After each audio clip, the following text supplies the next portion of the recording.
Bueno, como les decía, estas condiciones normales de producción de eritrocitos, de estos 10 a la 10 por hora, es continuo durante toda la vida y es regulado. Regulado significa que puede ser, a ver,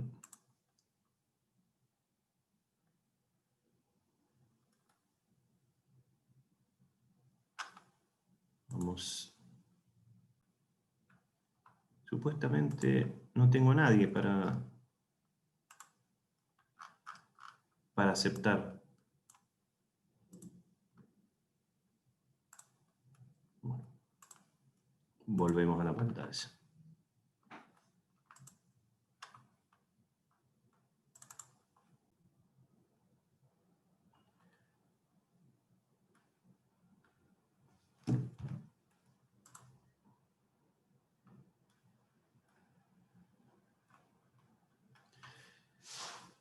Bien, volviendo a esto de la regulación.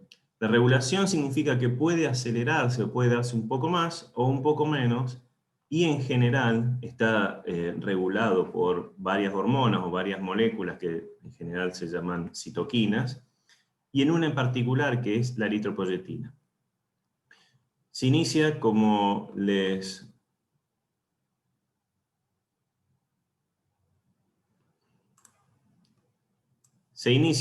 contaba, a partir de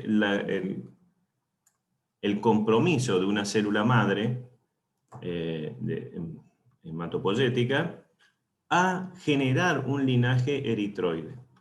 Ya esto habíamos visto también la semana pasada, que hay al principio en la evolución o en el desarrollo del organismo del ser humano, el tejido eritropoyético primero ocurre en el feto, hígado, vaso y después en el esqueleto. A medida que ese embrión se va convirtiendo en feto y después nace, después del nacimiento todavía quedan algunos remanentes en el hígado y finalmente se mantiene en la médula ósea. Y en el adulto, alrededor de los 20-24 años, solamente queda en los huesos largos y en los huesos planos. Lugar, médula ósea.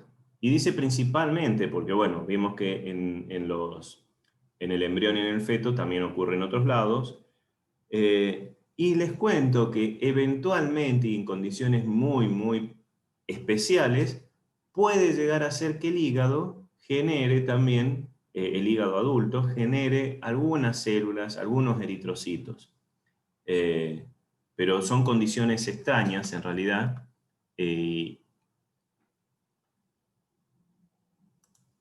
son condiciones extrañas y que no se generan normalmente.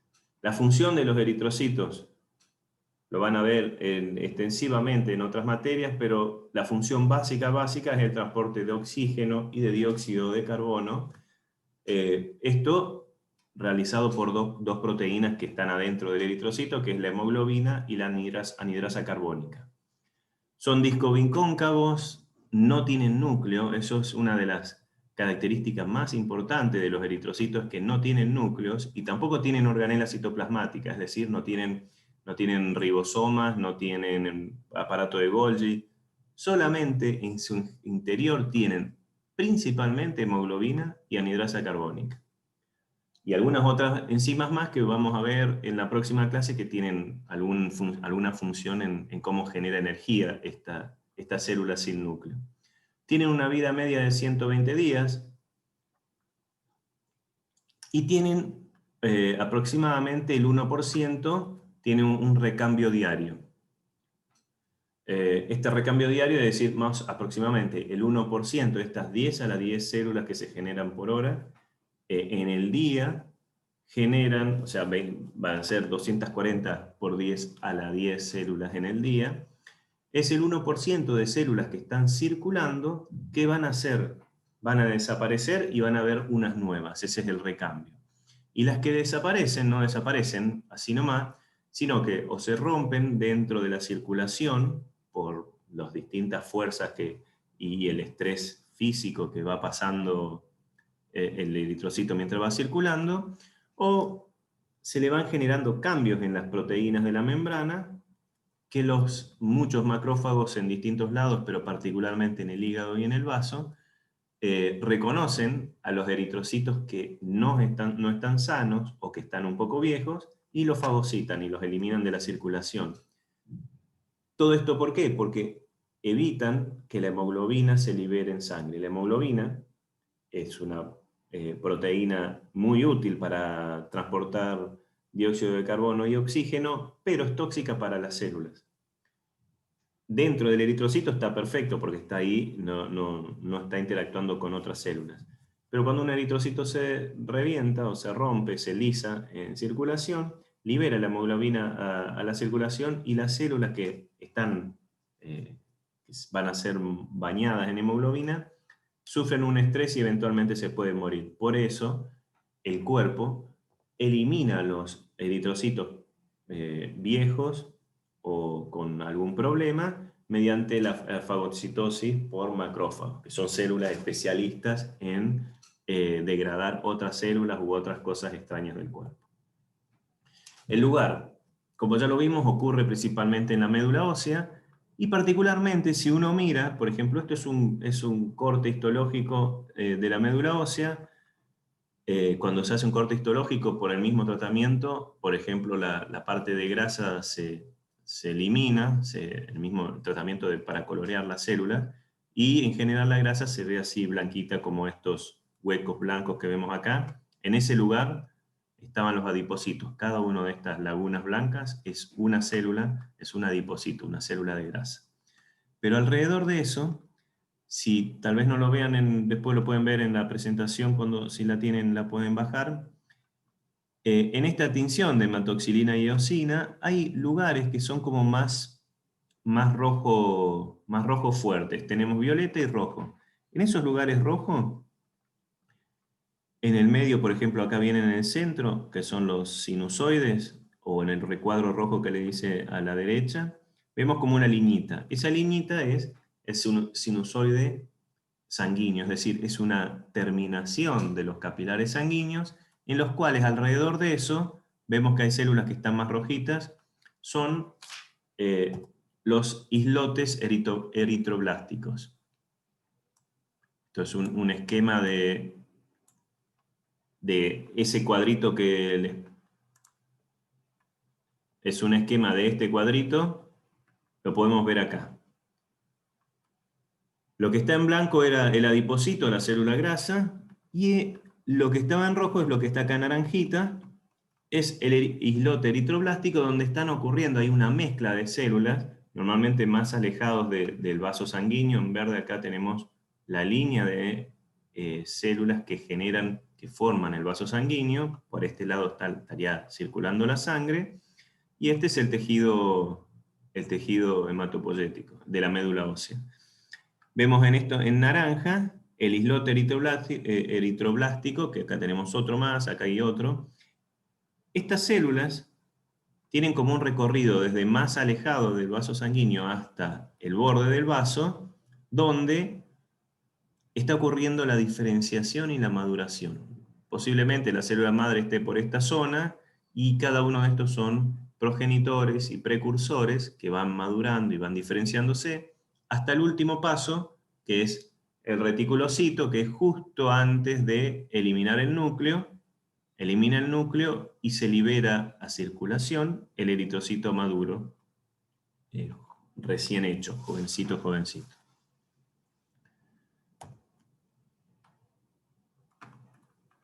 Bueno, función, ya les contaba, la función era el transporte de gases disueltos en sangre hacia los tejidos y desde los tejidos hacia los pulmones. Básicamente oxígeno y dióxido de carbono, donde desde la sangre que va entrando al pulmón, viene cargada con hemoglobina y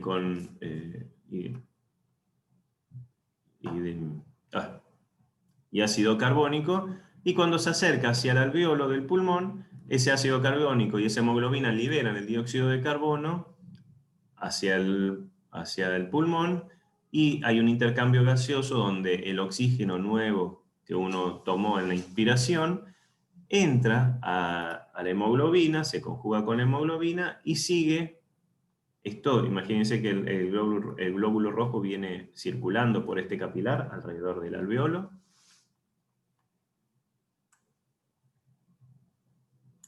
Está circulando y en esa circulación libera dióxido de carbono, toma el oxígeno y sigue hacia las células. Recuerden que todas las células del cuerpo requieren oxígeno para generar energía en la mitocondria.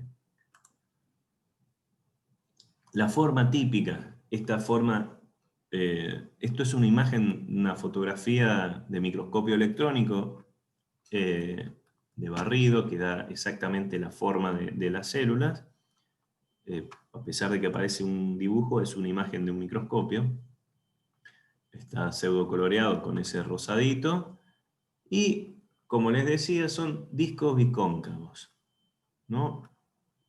Carecen de núcleo, no tienen organelas y adentro tienen básicamente hemoglobina.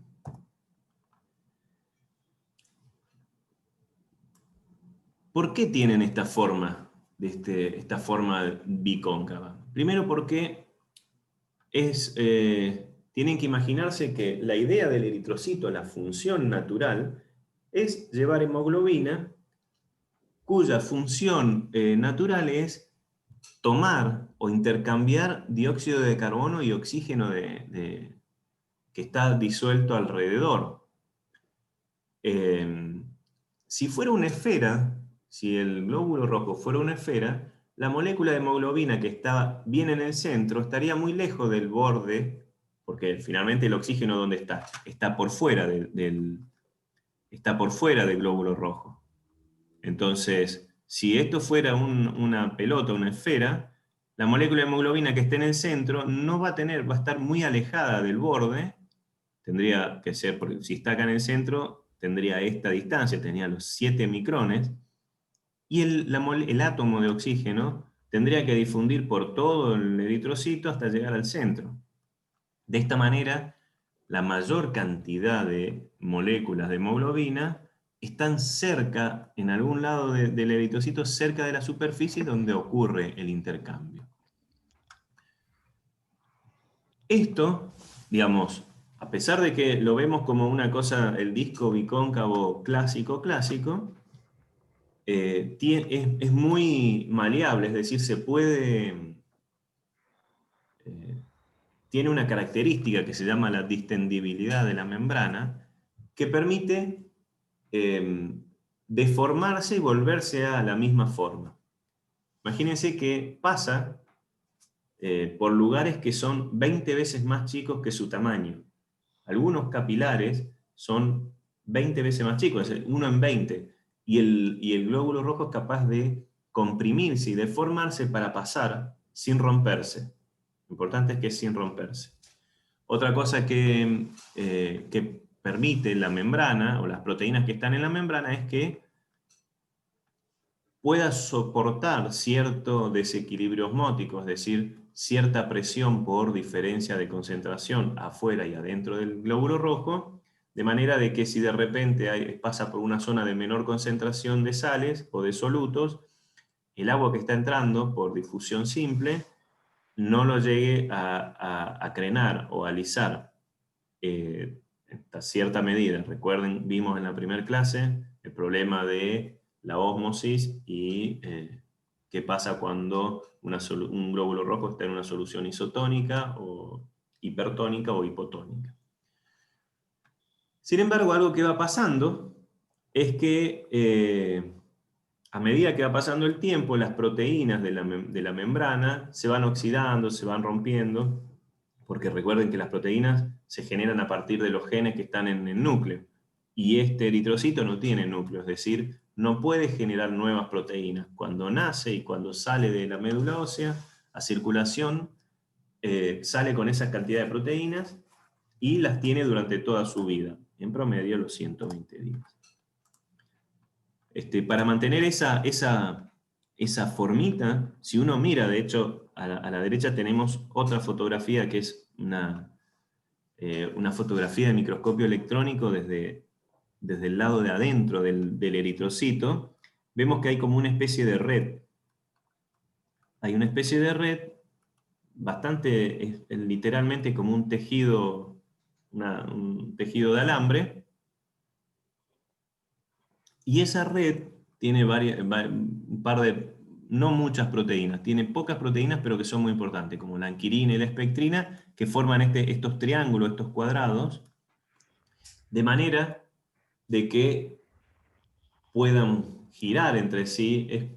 Imagínense como una red de un arco. La red está toda reticulada, pero sin embargo uno puede empujarla y después vuelve naturalmente, si uno saca la presión, a tener su forma lisa. Exactamente esa es la función que tiene la red de proteínas por debajo de la membrana plasmática del eritrocito, que lo mantiene en esta forma.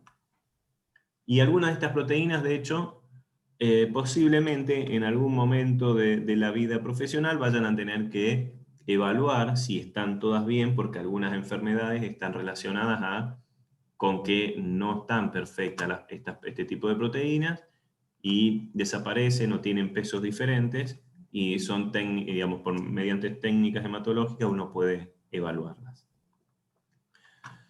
La vida media, los 120 días, el 1% de recambio.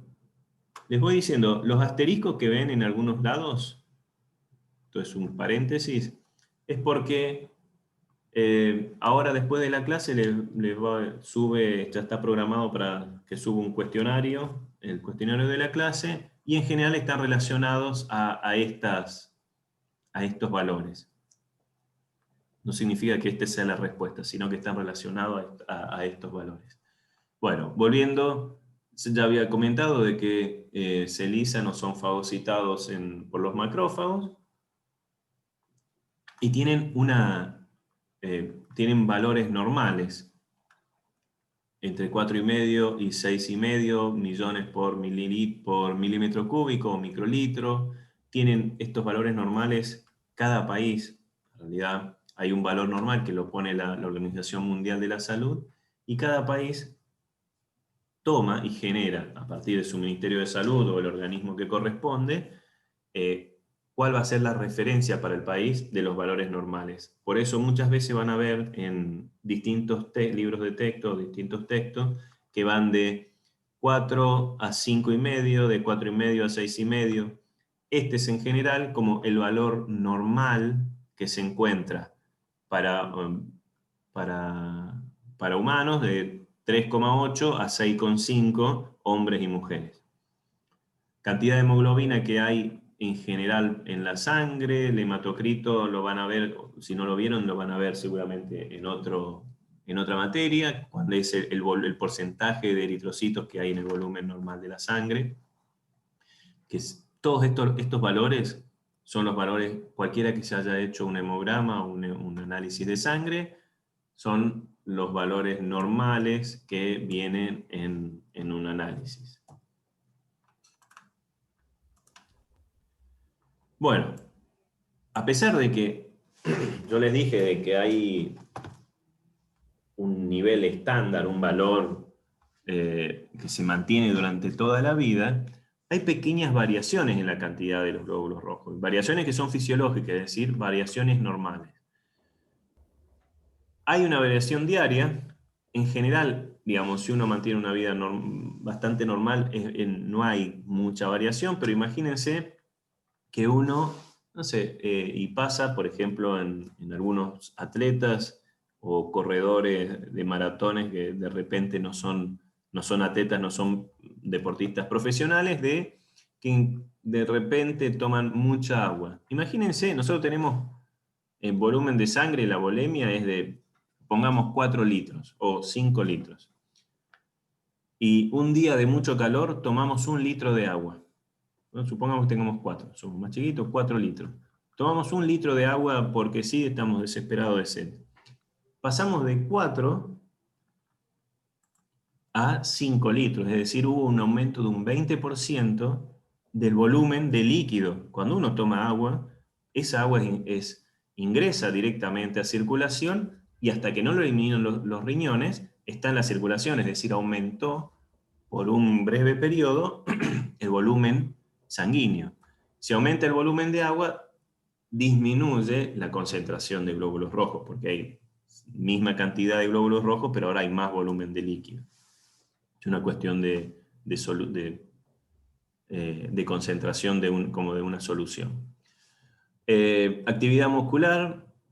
La actividad, a medida que el cuerpo requiere mayor cantidad de hemoglobina o de oxígeno o de energía para generar energía, esto hace que aumente la concentración de glóbulos rojos. Ya habíamos visto que había una diferencia en el género. Esto está dado porque tanto los andrógenos los andrógenos tienen las hormonas normales sexuales, tienen los andrógenos una estimulación de la eritropoyesis y los estrógenos una inhibición, una cuestión natural. La altura, y no es la altura de la persona, sino la altura sobre el nivel del mar. Esto es muy clásico, vemos que la cantidad de oxígeno, que se llama tensión parcial o presión parcial, es la concentración de oxígeno que hay en la atmósfera.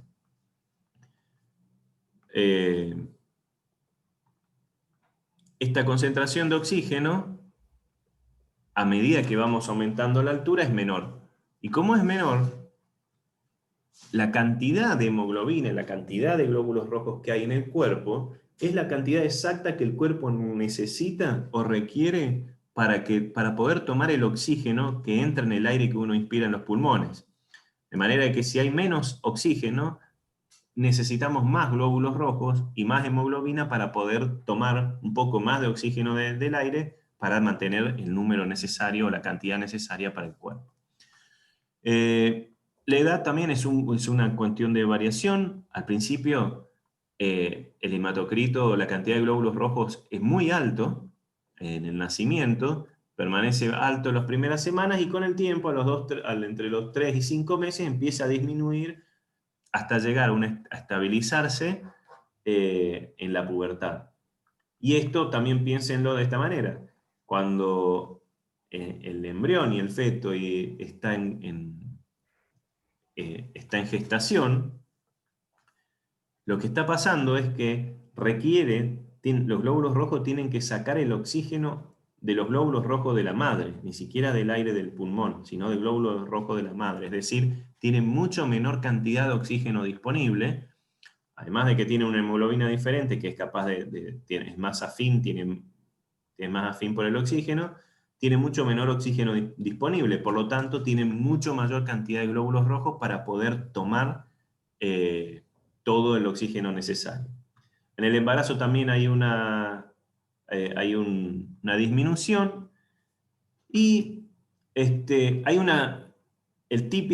momento que puede haber un cambio así muy rápido, eso por ahí les pasa o les ha pasado cuando uno de repente hace un ejercicio, empieza a correr después de mucho tiempo, tiene una puntada muy grande a la izquierda en el abdomen. Es básicamente porque el vaso se comprime mucho, el vaso está muy vascularizado, se comprime de manera que todos los glóbulos rojos que estaban ahí adentro, que no estaban circulando, salgan de repente a circulación, o también, bueno, puede ser esto dado por la adrenalina, salgan a circulación porque el cuerpo le indicó de alguna manera de que se necesitan más glóbulos rojos porque está pasando algo. En principio, evolutivamente, es una cuestión de... El cuerpo piensa de que está pasando algún peligro, algún depredador se lo va a comer, entonces tiene que correr, de repente tiene que escapar y huir lo más rápido posible. La adrenalina hace que se comprima el vaso, salen más glóbulos rojos, hay más glóbulos rojos disponibles circulando, hay más oxígeno para los músculos, de manera de que uno podría tener, digamos, como un shot para poder salir corriendo más rápido y que los músculos no se cansen y eventualmente que no te coma un depredador. Eso es una cuestión evolutiva. Hoy sigue ocurriendo cuando uno sale por ahí a trotar un poco, un rato después de un tiempo, te da una puntada o no sé, sale corriendo al colectivo, porque a pesar de que ya no nos corre ningún depredador, el cuerpo sigue pensando que algo así está pasando.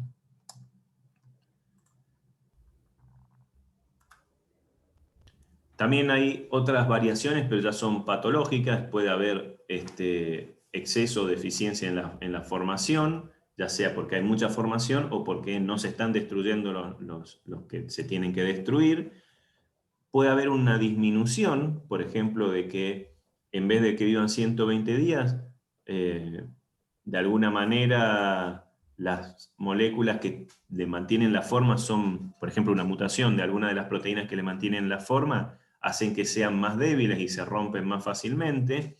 Y esto, en general, al principio no es problema porque la médula ósea genera más glóbulos rojos para mantener el valor normal, pero puede ser que un día la médula ósea no alcance a compensar esa ruptura aumentada de los glóbulos rojos y por lo tanto disminuye. Obviamente hay en la cantidad, variación de la cantidad, la pérdida de sangre, hemorragia, eh, pero eso es una cuestión temporaria, lo mismo que pasa cuando, eh, cuando tomamos mucha agua. Y en cuestiones patológicas también, cuando el volumen plasmático desciende, ¿por qué va a descender? Por diarreas, vómitos, por deshidratación. Entonces, lo que pasa al contrario de cuando uno toma agua. Uno se está deshidratado, tiene menor solvente, menor volumen de solvente, por lo tanto, también aumenta la concentración de glóbulos rojos. Bueno, en estos hay anemias y policitemias, pero la parte patológica la van a ver en otra materia. Bueno, voy a cortar ahora, ya que está por acabarse.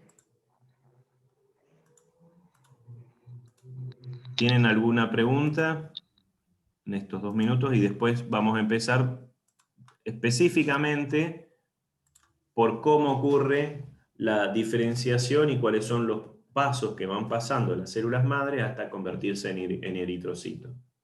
¿Alguna duda, alguna pregunta antes de cortar y volver a armar la nueva reunión? Sí, yo no entendí lo del recambio diario.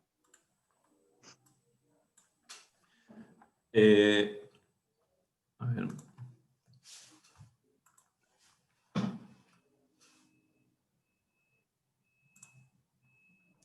Recambio diario. Y es una forma de decir de cómo se van los que se mueren, que se generan unos nuevos. Nada más.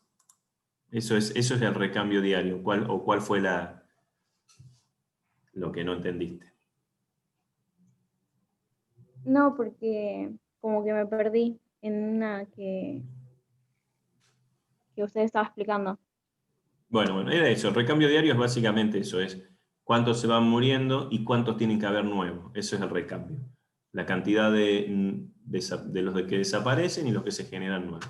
Nada más. El número final, si uno mide, cuando uno va y mide la cantidad de glóbulos rojos en sangre, en general es estable. No hay más ni menos. Sin embargo, no es que son todos los mismos siempre, no. Hay algunos que desaparecen, hay algunos que son nuevos y unos que van desapareciendo. Eso es recambio. Acá me preguntan si hay factores que aceleren el envejecimiento. La verdad que desconozco si hay factores así alimenticios. Sí hay algunos factores genéticos que sí aceleran el envejecimiento. Algunas mutaciones que puede tener la persona hacen que las moléculas del citoesqueleto del eritrocito sean un poco más débiles, se rompan más fáciles, por lo tanto se envejecen más rápido.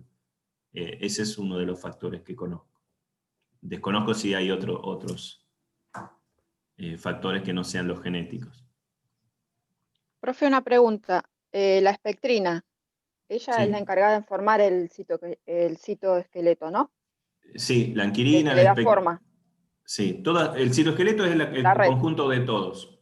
Ah. La espectrina, la actina, la anquilina, todos es el citoesqueleto, pero forma parte.